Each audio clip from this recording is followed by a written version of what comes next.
ఆచార్య N. G. Ranga వ్యవసాయ విశ్వవిద్యాలయం 2026 నుండి 27 విద్యా సంవత్సరానికి ఎం. పి. సి. విద్యార్థుల కోసం రైతు కోటా కింద B. Tech agricultural engineering B. Tech food technology కోర్సుల్లో ప్రవేశాల కోసం దరఖాస్తులను ఆహ్వానించింది. అర్హత కలిగిన అభ్యర్థులు సమాచార పుస్తకాన్ని పూర్తిగా చదివిన తర్వాత మాత్రమే దరఖాస్తు సమర్పించాలని విశ్వవిద్యాలయం సూచించింది. ప్రవేశాలు పూర్తిగా ఏ. P. E. A. P.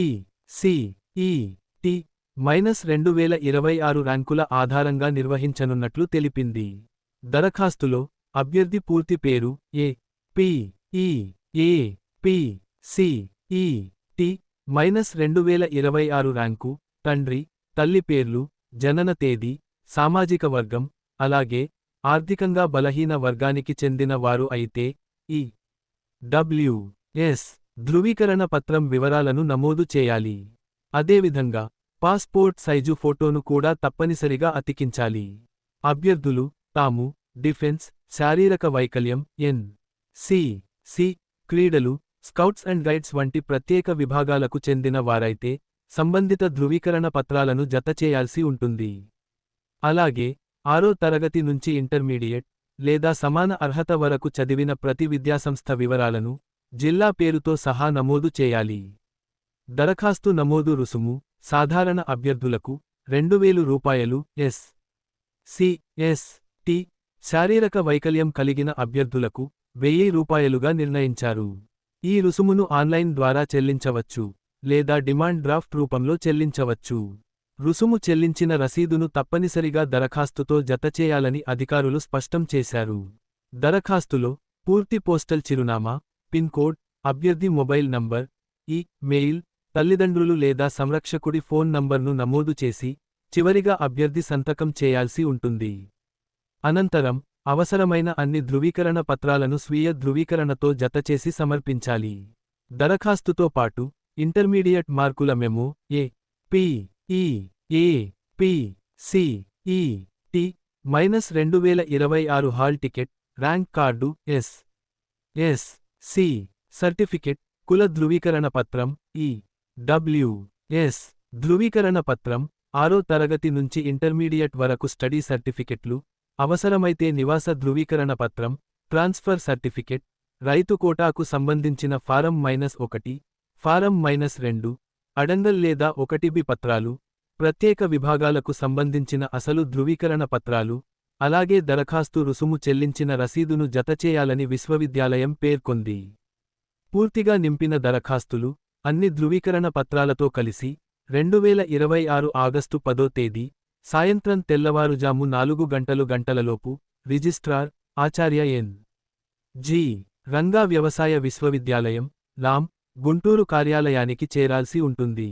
Postal ఆలస్యాలను ఎట్టి పరిస్థితుల్లోనూ పరిగణనలోకి తీసుకోబోమని అధికారులు స్పష్టం చేశారు.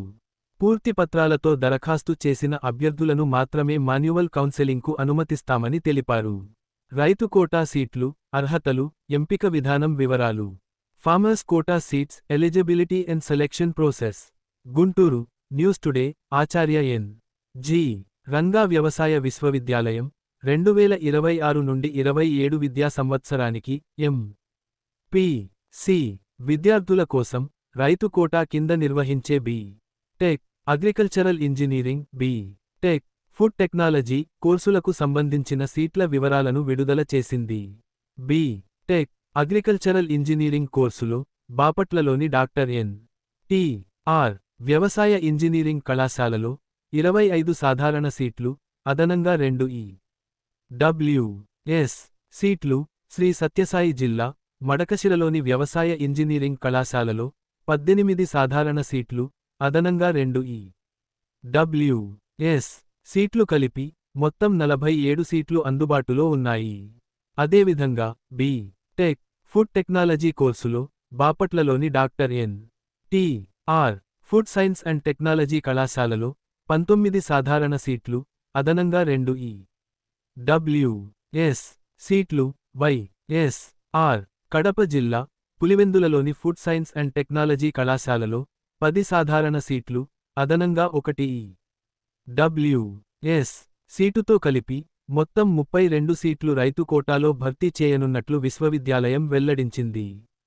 రైతు కోటా కింద కేటాయించిన సీట్లు మాత్రమే ఈ నోటిఫికేషన్ ద్వారా భర్తీ చేయబడతాయని, మిగిలిన 60% సాధారణ ఎం.పి. సి. సీట్లకు సంబంధించిన ప్రవేశాలను ఏ.పి. ఈ. ఏ.పి. సి. ఈ. టి-2026 వెబ్ కౌన్సెలింగ్ ద్వారా ఏ.పి. ఎస్. సి. హెచ్. ఈ.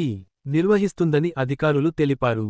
రైతు కోటాకు దరఖాస్తు చేసిన అభ్యర్థులు కూడా సాధారణ కోటా ప్రవేశాలకు దరఖాస్తు చేసుకునే అవకాశం ఉంటుందని స్పష్టం చేశారు.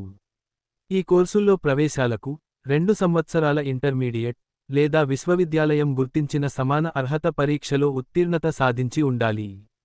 అభ్యర్థులు తప్పనిసరిగా గణితం, భౌతిక శాస్త్రం సబ్జెక్టులను అభ్యసించి ఉండాలని పేర్కొన్నారు. అన్ని సీట్ల భర్తీ పూర్తిగా ఏ.పి. ఈ. ఏ.పి. సి. ఈ. టి-2026లో సాధించిన ర్యాంకుల ఆధారంగానే జరుగుతుందని, మెరిట్, స్థానికత, రాష్ట్రపతి ఉత్తర్వులు, సామాజిక వర్గాల రిజర్వేషన్లను అనుసరించి ఎంపిక ప్రక్రియ నిర్వహించబడుతుందని విశ్వవిద్యాలయం వెల్లడించింది. వయోపరిమితి విషయానికి వస్తే, సాధారణ అభ్యర్థులకు 2026 డిసెంబర్ 31 నాటికి కనీస వయస్సు 17 సంవత్సరాలు, గరిష్ఠ వయస్సు 22 సంవత్సరాలుగా నిర్ణయించారు. అంటే 2005 జనవరి 1 నుంచి 2009 డిసెంబర్ 31 మధ్య జన్మించి ఉండాలి. ఎస్. సి. ఎస్. టి. అభ్యర్థులకు గరిష్ఠ వయస్సు 25 సంవత్సరాలుగా, శారీరక వైకల్యం కలిగిన అభ్యర్థులకు గరిష్ఠ వయస్సు 27 సంవత్సరాలుగా నిర్ణయించారు. సంబంధిత అభ్యర్థులు నిర్ణయించిన తేదీల మధ్య జన్మించి ఉండాలని అధికారులు స్పష్టం చేశారు. రైతు కోటా కింద మొత్తం సీట్లలో 40% సీట్లు కేటాయించనున్నట్లు విశ్వవిద్యాలయం తెలిపింది. కనీసం 1 ఎకరం వ్యవసాయ భూమి కలిగిన రైతు కుటుంబాలకు చెందిన విద్యార్థులు మాత్రమే ఈ కోటాకు అర్హులు. ఆ భూమి అభ్యర్థి పేరుపై లేదా తల్లిదండ్రుల పేరుపై ఉండాలి. తాత, అమ్మమ్మ, సంరక్షకుడు లేదా ఇతర బంధువుల పేర్లపై ఉన్న భూమిని ఈ కోటాకు పరిగణనలోకి తీసుకోబోమని స్పష్టం చేశారు. అలాగే అభ్యర్థి కనీసం 4 సంవత్సరాలు మున్సిపల్ పరిధికి వెలుపల ఉన్న పాఠశాలల్లో చదివి ఉండాలని నిబంధన విధించారు. రైతు కోటా కింద దరఖాస్తు చేసుకునేవారు మండల తహసీల్దార్ లేదా మండల రెవెన్యూ అధికారి ధృవీకరించిన ఫారం -1ను, పాఠశాల ప్రధానోపాధ్యాయులు ధృవీకరించిన ఫారం -2ను, మీ భూమి వివరాలను నిర్ధారించే అడంగల్ లేదా 1బి పత్రాన్ని, నాన్ మున్సిపల్ ప్రాంతంలో చదివినట్లు స్టడీ సర్టిఫికెట్లను తప్పనిసరిగా సమర్పించాలి. ఈ 4 పత్రాల్లో ఈ ఒక్కటి లేకపోయినా రైతు కోటా కింద చేసిన దరఖాస్తును నేరుగా తిరస్కరిస్తామని విశ్వవిద్యాలయం హెచ్చరించింది. రిజర్వేషన్లు, కౌన్సెలింగ్, ఫీజుల వివరాలు విడుదల. Reservation policy, counselling process and fee structure announce. Guntur, news today. Acharya N. G. Ranga వ్యవసాయ విశ్వవిద్యాలయం రైతు కోటా కింద నిర్వహిస్తున్న బి.టెక్ ప్రవేశాలకు సంబంధించి రిజర్వేషన్ విధానం, కౌన్సెలింగ్ ప్రక్రియ, కళాశాల ఫీజులు, అసలు ధృవీకరణ పత్రాల సమర్పణకు సంబంధించిన పూర్తి వివరాలను వెల్లడించింది. సామాజిక వర్గాలు, ప్రత్యేక కేటగిరీలు, మహిళలు, స్థానిక అభ్యర్థులకు ప్రభుత్వం అమలు చేస్తున్న రిజర్వేషన్ విధానాన్నే ఈ ప్రవేశాల్లో కూడా అనుసరించనున్నట్లు విశ్వవిద్యాలయం స్పష్టం చేసింది. విశ్వవిద్యాలయం విడుదల చేసిన వివరాల ప్రకారం, వెనుకబడిన తరగతుల అభ్యర్థులకు మొత్తం సీట్లలో 29% రిజర్వేషన్ కల్పించారు. ఇందులో బి.సి. ఏకు 7%, బి.సి. బికు 10%, బి.సి. సికు 1%, బి.సి. డికు 7%, బి.సి. ఈకు 4% సీట్లు కేటాయించారు. ఎస్.సి. అభ్యర్థులకు సబ్ క్లాసిఫికేషన్ విధానం ప్రకారం రిజర్వేషన్ అమలు చేయనుండగా, ఎస్.సి. -1కు 1%, ఎస్.సి. -2కు 6.5%, ఎస్.సి. -3కు 7.5% రిజర్వేషన్ వర్తించనుంది. ఎస్.టి. అభ్యర్థులకు 6% రిజర్వేషన్ కల్పించారు. ఈ రిజర్వేషన్లు రాష్ట్ర ప్రభుత్వ నిబంధనల ప్రకారం అమలు చేయనున్నట్లు పేర్కొన్నారు. ప్రత్యేక కేటగిరీల అభ్యర్థులకు మొత్తం 9% రిజర్వేషన్ కేటాయించారు. ఇందులో రక్షణ దళాల కుటుంబాలకు చెందిన అభ్యర్థులకు, అంటే సి. ఏ. పి. కేటగిరీకి 2%, ఎన్. సి. సి. అభ్యర్థులకు 1%, శారీరక వైకల్యం కలిగిన అభ్యర్థులకు 5%, క్రీడలు, గేమ్స్ విభాగానికి 0.5%, స్కౌట్స్ అండ్ గైడ్స్కు 0.5% రిజర్వేషన్ అమలు చేయనున్నారు. ప్రత్యేక కేటగిరీల ధృవీకరణ ప్రక్రియను సంబంధిత అధికారుల సమక్షంలో నిర్వహించి, వారు సూచించిన ప్రాధాన్యత క్రమం ప్రకారమే సీట్లు కేటాయిస్తామని విశ్వవిద్యాలయం వెల్లడించింది.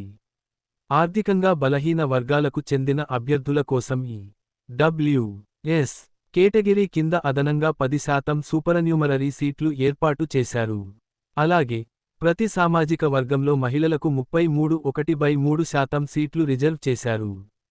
స్థానిక అభ్యర్థులకు కూడా ప్రత్యేక ప్రాధాన్యం కల్పించారు. అందుబాటులో ఉన్న మొత్తం సీట్లలో 85% స్థానిక అభ్యర్థులకే కేటాయించనుండగా, ఆంధ్ర విశ్వవిద్యాలయ పరిధి విద్యార్థులకు 65.62%, శ్రీ వెంకటేశ్వర విశ్వవిద్యాలయ పరిధి విద్యార్థులకు 34.38% నిష్పత్తిలో సీట్లు కేటాయించనున్నారు. మిగిలిన 15% సీట్లను స్థానికేతర అభ్యర్థులందరికీ అందుబాటులో ఉంచి భర్తీ చేస్తామని అధికారులు తెలిపారు. సీట్ల కేటాయింపు పూర్తిగా మాన్యువల్ కౌన్సెలింగ్ ద్వారానే జరుగుతుందని, కౌన్సెలింగ్ తేదీలు, వేదికను తరువాత ప్రకటిస్తామని విశ్వవిద్యాలయం తెలిపింది. దరఖాస్తు రుసుముతో పాటు అన్ని ధృవీకరణ పత్రాలను సమర్పించిన అభ్యర్థులను మాత్రమే మెరిట్ ఆధారంగా కౌన్సెలింగ్కు పిలుస్తామని స్పష్టం చేసింది.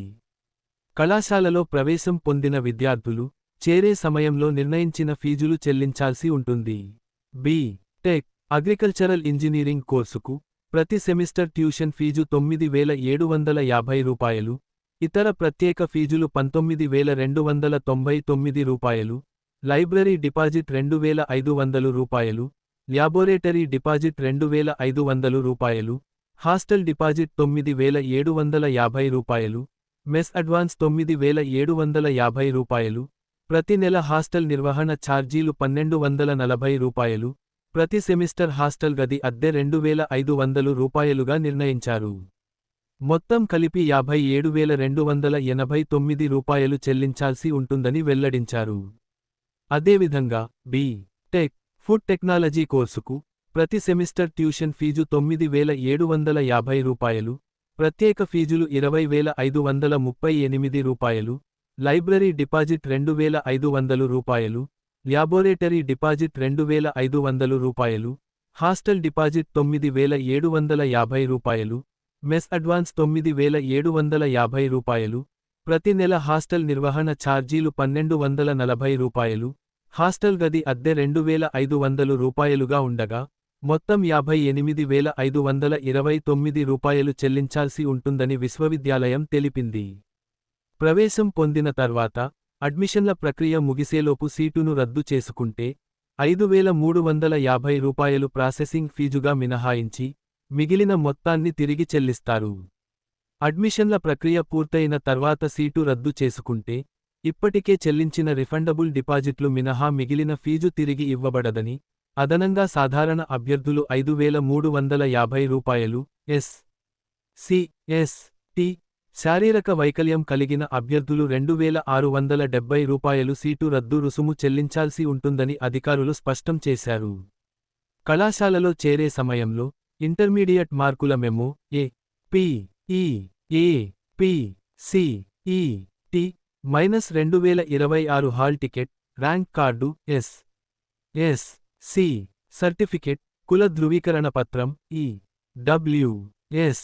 సర్టిఫికెట్, స్టడీ సర్టిఫికెట్లు, నివాస ధృవీకరణ పత్రం, ట్రాన్స్ఫర్ సర్టిఫికెట్, రైతు కోటాకు సంబంధించిన ఫారం -1, ఫారం -2, అడంగల్ 1B, అలాగే ప్రత్యేక కేటగిరీల అసలు ధృవీకరణ పత్రాలను తప్పనిసరిగా సమర్పించాలని విశ్వవిద్యాలయం సూచించింది. అసలు ధృవీకరణ పత్రాలు తప్పనిసరి, కౌన్సెలింగ్కు అభ్యర్థులే హాజరు కావాలి. Original certificates mandatory, candidates must attend counselling. Guntur, news today, Acharya NG. Ranga వ్యవసాయ విశ్వవిద్యాలయం, రైతు కోటా కింద నిర్వహిస్తున్న బి.టెక్ ప్రవేశాలకు సంబంధించి కౌన్సెలింగ్కు హాజరయ్యే అభ్యర్థులు తప్పనిసరిగా అన్ని అసలు ధృవీకరణ పత్రాలను వెంట తీసుకురావాలని స్పష్టం చేసింది. ఇప్పటికే ఇతర కళాశాలల్లో ప్రవేశం పొంది తమ అసలు సర్టిఫికెట్లను అక్కడ సమర్పించిన అభ్యర్థులు సంబంధిత కళాశాల నుంచి కస్టోడియన్ సర్టిఫికెట్ తీసుకువచ్చి దానితో పాటు అన్ని ధృవీకరణ పత్రాల స్వీయ ధృవీకరించిన ఫోటోకాపీలను సమర్పించాలని అధికారులు సూచించారు. ఈ నిబంధనను పాటించని అభ్యర్థులను కౌన్సెలింగ్కు పరిగణనలోకి తీసుకోకపోవచ్చని హెచ్చరించారు. కౌన్సెలింగ్కు హాజరయ్యే ప్రతి అభ్యర్థి తన స్వంత ఖర్చులతోనే హాజరు కావాల్సి ఉంటుందని, ప్రయాణ భత్యం, ఇతర ఖర్చులు విశ్వవిద్యాలయం భరించదని అధికారులు స్పష్టం చేశారు. అలాగే ప్రతి అభ్యర్థితో పాటు ఒక తల్లి లేదా తండ్రి లేదా ఒక సంరక్షకుడు మాత్రమే కౌన్సెలింగ్ హాలులోకి అనుమతించబడతారని పేర్కొన్నారు. అనవసరంగా ఎక్కువ మంది వెంట తీసుకురావద్దని సూచించారు. ప్రవేశాల ప్రక్రియలో ఎటువంటి పొరపాట్లు జరగకుండా ఉండేందుకు అభ్యర్థులు దరఖాస్తు సమర్పించే ముందు, అలాగే కౌన్సెలింగ్కు హాజరయ్యే ముందు సమాచార పుస్తకాన్ని పూర్తిగా చదివి, అందులో పేర్కొన్న ప్రతి నిబంధనను, ప్రతి అర్హతను, ప్రతి ధృవీకరణ పత్రానికి సంబంధించిన మార్గదర్శకాలను పూర్తిగా తెలుసుకోవాలని విశ్వవిద్యాలయం సూచించింది. నిబంధనలు తెలియకపోవడం వల్ల కలిగే ఇబ్బందులకు విశ్వవిద్యాలయం బాధ్యత వహించదని స్పష్టం చేసింది. ప్రవేశాలకు సంబంధించిన ఇతర వివరాలు తెలుసుకోవాలనుకునే అభ్యర్థులు కార్యాలయ పని వేళల్లో మాత్రమే అధికారులను సంప్రదించాలని తెలిపారు. ఉదయం 10 గంటల నుంచి సాయంత్రం తెల్లవారుజాము 5:30 గంటల వరకు మాత్రమే సమాచారం అందుబాటులో ఉంటుందని వెల్లడించారు. సందేహాల నివృత్తి కోసం 8125729592 లేదా 7893520988 నంబర్లను సంప్రదించాలని విశ్వవిద్యాలయం సూచించింది. చివరగా, ప్రవేశాల ప్రక్రియను పారదర్శకంగా నిర్వహించేందుకు ప్రతి అభ్యర్థి సమర్పించే వివరాలు, ధృవీకరణ పత్రాలు, అర్హతలు క్షుణ్ణంగా పరిశీలించిన అనంతరమే సీట్లు కేటాయిస్తామని రిజిస్ట్రార్ తెలిపారు. అప్లికేషన్లు, హాల్ టికెట్, రిజల్ట్స్ కోసం సంప్రదించండి Gemini internet, Dhanalakshmi road, Hindupuram. ఇలాంటి మరిన్ని అప్డేట్స్ కోసం మా ఛానల్ను సబ్స్క్రైబ్ చేసుకోండి.